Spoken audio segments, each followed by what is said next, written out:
विवेक कहाँ से प्राप्त होगा? बिनु सत्संग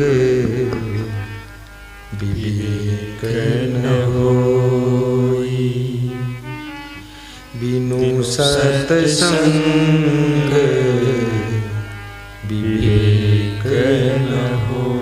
जिस नारी के अंदर विवेक जागृत हो जाता है वो अपने पति को तड़ातड़ जवाब नहीं देती है। जिस पुरुष के अंदर विवेक जग जाता है अपनी पत्नी को हर बात का जवाब नहीं देता। पत्नी कुछ बोल जाती है तो ऐसे देखता है मुड़ के, समझ जाता है कि होश में नहीं है, इससे बात लड़ाओगे तो हमको भी बेहोश कर देगी। इसमें लोगों को आनंद इसलिए ज्यादा आ जाता है कि बहुत सारे लोग बेहोश हो चुके हैं कई बार, भक्त भोगी बैठे हुए।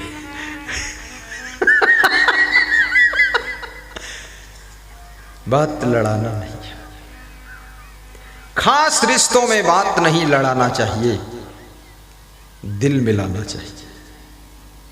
हम तुम्हारे तुम हमारे हो गए, बहुत बड़ी बात है। अपने माँ बाप को भी रिप्लाई मत कीजिए, प्रत्युत्तर मत दीजिए। और माँ बाप को चाहिए, अगर बेटा और बेटी और बहू सब नवयुवक हो गए हैं, 20 के ऊपर निकल गए, अब थोड़ा संभल कर उनसे व्यवहार करो, ज्यादा उनसे बातें मत करो, सावधान रहो, क्योंकि वे अब तुमको रीडिंग कर रहे हैं, तुमको पढ़ रहे हैं कि मेरा बाप मेरी माँ किस ग्रेड की है। अब तुम्हारी परीक्षा चल रही है, एग्जामिनेशन शुरू हो गया। हर व्यक्ति को पता ही नहीं है, लेकिन कदम कदम पर तुम्हारी परीक्षा हो रही है। मैं यहां बैठा हूं, मेरी भी परीक्षा चल रही है। मेरी परीक्षा इतने हजारों लोग ले रहे हैं, सब रीडिंग कर रहे हैं महात्मा जी के बारे में कि महात्मा जी क्या बोल रहे हैं, महात्मा जी कितने बुद्धिमान हैं, महात्मा जी की वाणी कैसी है। और महात्मा जी, यहाँ तो महात्मा जी दिखते हैं, लेकिन जहाँ के रहने वाले वहाँ कुछ और तो नहीं हो जाते हैं। सबके अंदर कई डिस्कस हो रहे हैं। मेरी परीक्षाएं हो रही हैं, याद रखना, हमेशा सावधान रहो। और ऐसा भी नहीं है किसी की नजरों में तुम अच्छे हो तो अच्छे हो, नजरों में अच्छे हो तो अच्छे हो, और नजरों से मतलब ही नहीं है। अगर तुम अच्छे हो तो अच्छे हो, नजरों में हो या ना हो, लेकिन अच्छे हो तो अच्छे हो।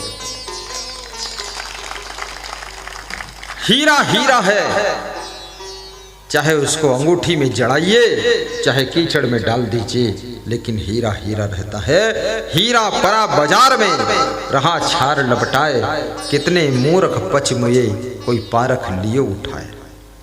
हीरा को परखने वाला कोई जौहरी होता, लेकिन आपके अंदर क्वालिटी होना चाहिए। और इस संसार में क्वालिटी की कीमत है। फैसिलिटी तो सब चाहते हैं कि सुविधा हमको खूब मिले। जितनी अधिक आप के अंदर क्वालिटी होगी, एबिलिटी होगी, कैपेसिटी होगी, उतना ज्यादा तुमको कदम कदम पर फैसिलिटी मिलेगी। क्वालिटी में निखार लाइए। जैसे ये माइक हमारे सामने रखा है, ये छोटा है, साइज छोटा है, लेकिन इसकी कीमत ज्यादा है। वो माइक रखे हुए है बाबा के सामने, वो माइक मोटा है, बड़ा है, पर कीमत कम है। क्वालिटी का अंतर है। ऐसे हर बेटी की अलग अलग क्वालिटी होती है। और मनुष्य की क्वालिटी में निखार कहां से आता है? तुम्हारी वाणी, तुम्हारा स्वभाव, तुम्हारा व्यवहार, तुम्हारा चरित्र, तुम्हारा कर्म, तुम्हारा रहन सहन, तुम्हारा खान पान, तुम्हारा बोलचाल, तुम्हारा बर्ताव, ये तुम्हारी क्वालिटी को डिसाइड करता है। इसलिए याद रखना, खान पान भी संभालिए। ऐसा वैसा खाना पीना बंद करिए, इससे भी क्वालिटी गिरती है। ऐसी वैसी बातें करना बंद करिए, गंदी बातें भद्दी बातें मत कीजिए, रद्दी बातें मत कीजिए, और ऐसी वैसी जगह पर बैठना बंद कर दीजिए। आप कितने अच्छे हैं, लेकिन यदि शराब की दुकान पर आप खड़े हो जाते हैं, आपकी क्वालिटी डाउन हो जाएगी। पियो न पियो, आप मछली जहां बिक रही है, कट रही, वहां पर खड़े हैं, आपकी क्वालिटी डाउन हो जाएगी। देखने वालों की नजरों में क्वालिटी गिरेगी। किसके साथ आप खड़े हैं? अभी आप प्रधानमंत्री के साथ में खड़े होकर फोटो खिंचवाइए, आपकी क्वालिटी बढ़ेगी। लेकिन एक गधे के साथ में खड़े होकर फोटो खिंचवाकर डाल दीजिए फेसबुक में, क्वालिटी गिर जाएगी आपकी। आप किसके साथ में फोटो खिंचवाते? हमारे साथ में एक संत है, वो सब पुलिस वालों के साथ खड़ा होकर फोटो खिंचवा लेता है और फेसबुक में डाल देता है, और शान शौकत के साथ लोगों को दबंगई से दिखा देता है कि कम न समझना, पुलिस के साथ खड़ा। अपने भाइयों को भेज देता फेसबुक पर कि समझ ले कुछ हो चुका हूं, साधारण नहीं।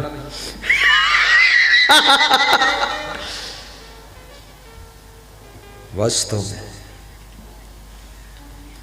कपड़ों से भी क्वालिटी में गिरावट आती है। ऊट पटांग कपड़े पहनोगे, क्वालिटी डाउन हो जाएगी। मैं निवेदन करूंगा, सभ्यता की कपड़े पहनिए। हीरो हीरोइन की नकल मत करिए, ये नंगू लोगों की नकल मत करिए। आप अपनी अकल से काम करिए, विवेक से काम करिए। दुनिया चाहे जहन्नुम में चली जाए, तुमको स्वर्ग के रास्ते पर चलना है। किसी की नकल मत करना।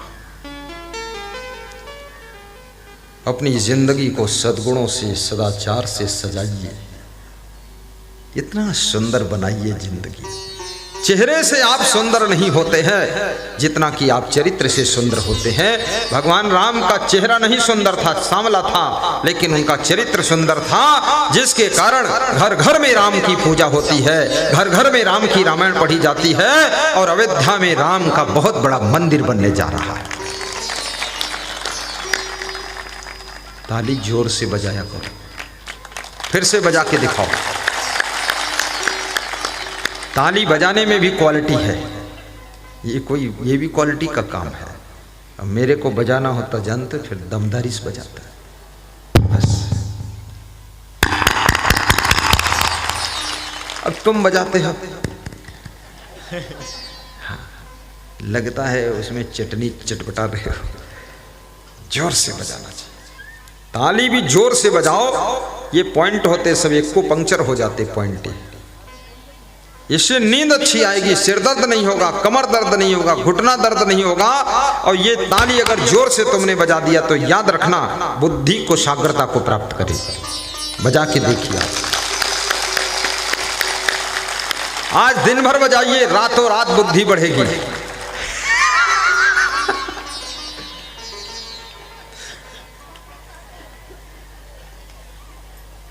एक को पंक्चर की चिकित्सा होती है तो उसमें क्या करता है वो डॉक्टर जो आता है, ऐसे दबाता रहता है इन पॉइंटों को।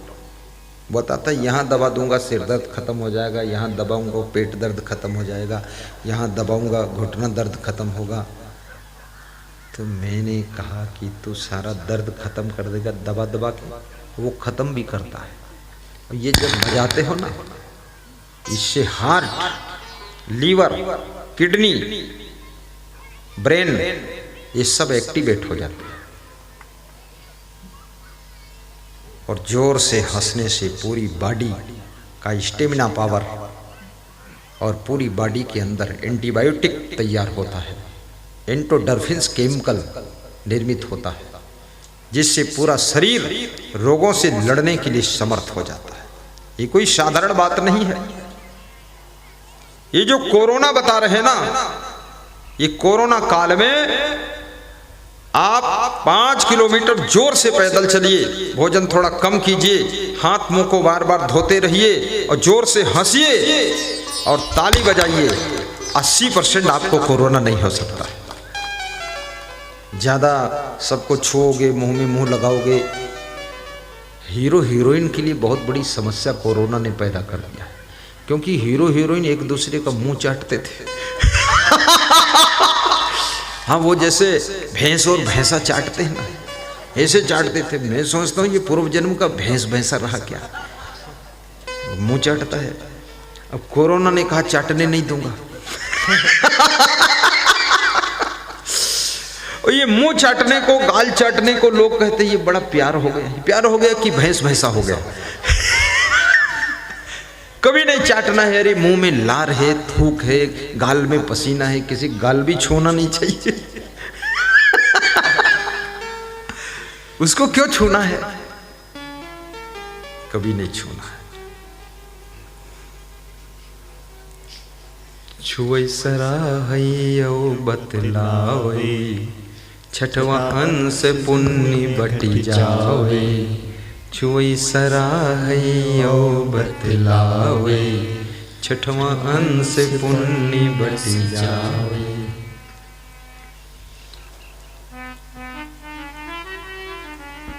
अपनी वाणी की क्वालिटी में भी निखार लाना। बोलते तो सभी लोग हैं, लेकिन आपके बोलने का अंदाज, आपके बोलने का लहजा, आपके बोलने में जो शब्द प्रयोग हो रहे हैं और वाणी के संभाषण में जो उतार चढ़ाव है, जो रसों का समावेश है, वीर रस, हास्य रस, करुण रस, ये रसों का समावेश भी सही तरीके से होना चाहिए। तब आपकी वाणी अमृत वाणी हो जाती है, आपकी वाणी चुंबक वाणी हो जाती है। स्वभाव में भी क्वालिटी लाइए। स्वभाव,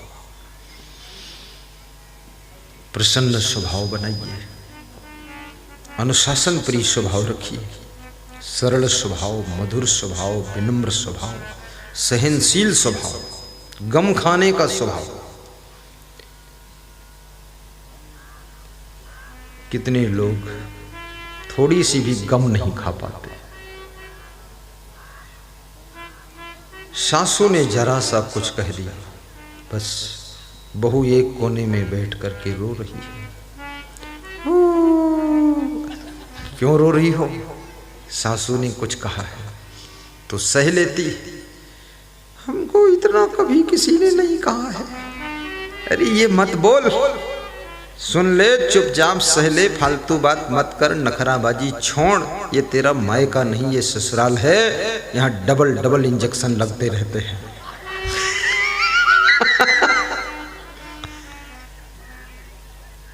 मायके की सारी आदतों को छोड़िए, ससुराल में विनम्र होकर के रहिए। वहां दंगा मत मचाइए, आतंकवादी बहू बनकर के मत जाइए। कितनी बहुएं तो एटम बम लेकर जाती है, ऐसा फाइट करती हैं कि सासू बेहोश होकर चिथड़े उड़ गए। सासू को प्रेम दीजिए, सासू की उत्साह को समझिए। जिस समय तुम्हारी शादी तय हुई थी, सासू इंतजार कर रही थी कब मेरी बहू आएगी और कब मुझे आराम मिलेगा, सुख मिलेगा और बहू के साथ में आनंद प्राप्त होगा। और बहू ने अगर सासू को दुख दिया है तो सासू के सपनों पर पानी फेर दिया है।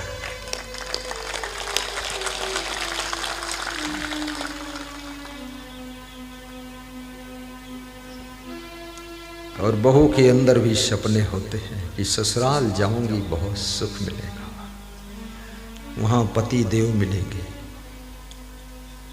जब ससुराल पहुंची तो पति देव को देखा कि दारू पीकर पड़े हैं। रघुपति राघव राजा राम, पता न पावे सीताराम, और दारू पीनी है गंगा राम।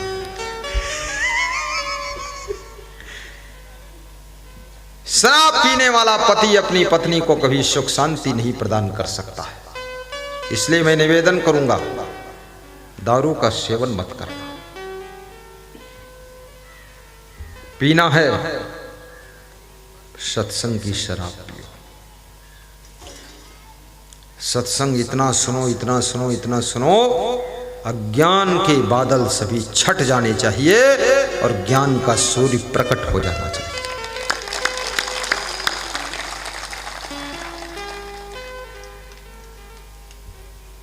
साहिब बंदगी। सीधे बैठो। बिनु सत्संग विवेक न होई। दोहराइए, सब गाइए। मानस की सत्संग विवेक न होई। राम कृपा बिनु सुलभ न सोई। राम कृपा बिनु सुलभ न सोई। राम कृपा बिनु सुलभ न सोई।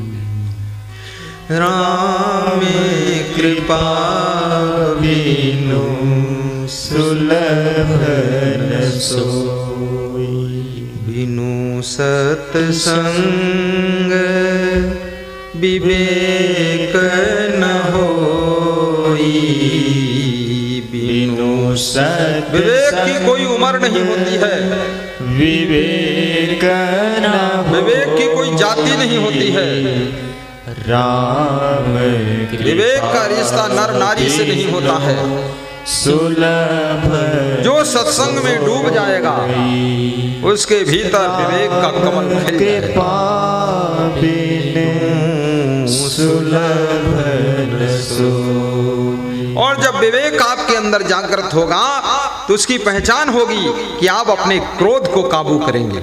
आप अपनी काम वासना को बेतहाशा जो भाग रही है, वासना तुमको आंधी तूफान की तरह उड़ा रही है, उसको भी काबू करने की शक्ति आपके अंदर पैदा होगी। आप अपने अहंकार की चट्टान को तोड़ सकेंगे तो समझ लेना आपके अंदर विवेक जागृत हो गया है। लोभ लालच भी आपका खत्म होने लग जाए तो समझो विवेक जागृत होने लगा है।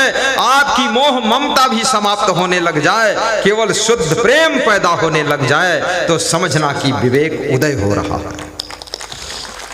बोलिए सद्गुरुदेव की जय। बिनु सत्संग विवेक न होई। बाबा बिनु सत्संग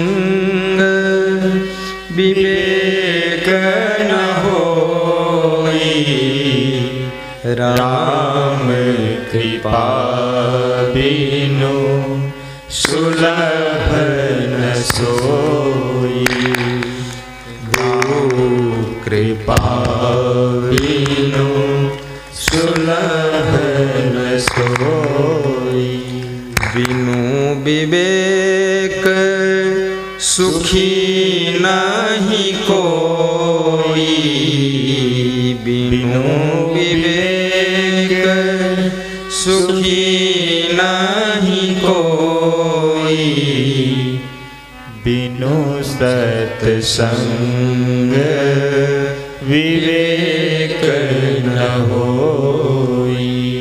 बिनु सत्संग विवेक न होई। धन्य है भुआशा गांव, धन्य है यहाँ के कार्यकर्ता भक्त। शांति व्यवस्था में जगह जगह पर नवयुवक भक्त कार सेवक के रूप में खड़े खड़े अपनी सेवा दे रहे हैं। और ये समागम जो यहाँ रखा गया है, निर्मल सिंह ने फटाफट समागम रखा है। समस्त ग्रामवासियों ने इसको स्वीकार किया, सबने मदद किया, तन मन धन से सहयोग किया। ये सत्संग तुम्हारे विवेक को जागृत करने के लिए रखा गया है। विवेक जागृत होगा और विवेक जागृत होगा, माता पिता का तुम सम्मान करने लग जाओगे। याद रखना, तुम कितने ही पढ़े लिखे बुद्धिमान हो, लेकिन माता पिता रिश्ते के अनुसार हमेशा आपके लिए पूज्य है। तुम्हारे सास ससुर भी तुम्हारे पूज्य हैं।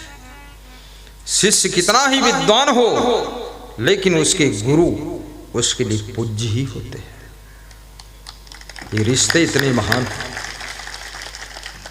स्त्री कितना पढ़ी लिखी हो लेकिन पति उसके लिए पूज्य होता है। ये कलयुग में रिश्तों के महत्व को धराशायी मत करना। ये पश्चिम सभ्यता की नकल मत करना। और पतियों से भी मैं कहूंगा, जो भी दुर्गुण हो उनको दूर करिए, महान पति बनो। ये साधारण पति नहीं, खाली नामधारी पति, बाकी कुछ पता ही नहीं। समझदार पति बनो, समझदार पत्नी बनो, समझदार गुरु बनो, समझदार शिष्य बनो, समझदार बेटी बेटा बहू बनो, समझदार बहन बनो। ना समझी मत करो। बहन का भी धर्म है, कोई ऐसा कार्य मत करे जिससे भाई को टेंशन बढ़े, और भाई का धर्म है अपनी बहन को भी चिंता न बढ़ाए। माता पिता का भी धर्म है अपने बच्चों का भविष्य सुनहला बनाने की कोशिश करे। गुरु का भी धर्म है अपने शिष्यों का भविष्य सुंदर बनाए। और याद रखना, आपका भूत भविष्य वर्तमान सब निर्माण होता है आपके चरित्र के फाउंडेशन पर। यदि आपने अपने चरित्र को संभाल लिया है तो आपका भूत भविष्य वर्तमान सब सुंदर ही बनेगा। और जहां जाओगे